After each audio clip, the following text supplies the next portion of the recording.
Aujourd'hui, au centre-ville de Dijon, se tenait la première édition du village des recruteurs. Plus de 50 entreprises et organismes de formation réunis pour rencontrer des demandeurs d'emploi et peut-être trouver leurs futurs collaborateurs. On en a profité pour demander aux candidats et aux recruteurs si à l'heure actuelle, il est facile de trouver une formation et un alternant. Gabriel Talon, Rodolphe Augier.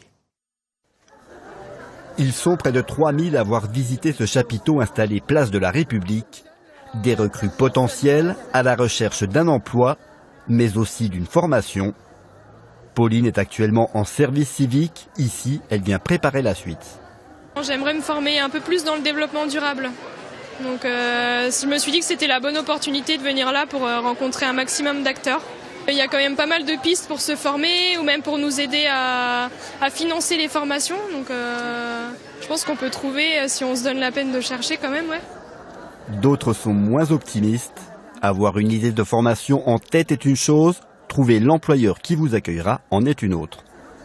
C'est le parcours du combattant. C'est vraiment difficile. On se confronte beaucoup, les portes se ferment. Quand on dit qu'on a 35 ans, malheureusement, il n'y a pas beaucoup de débouchés pour l'instant. Côté employeur, les propositions de contrats en alternance sont pourtant en augmentation ces dernières années. C'est le cas de la société Engie Ineo. Elle peine à trouver les électriciens dont elle a besoin. On est sur des métiers manuels à la base. Et malheureusement en France, le métier manuel n'est pas encore très bien reconnu. Nous, par exemple, un bac pro en électricité, on est très preneurs. On n'en trouve pas tant que ça qui choisissent la voie de l'électricité. Un marché de la formation finalement à l'image du marché de l'emploi, en difficulté pour mettre en adéquation l'offre et la demande.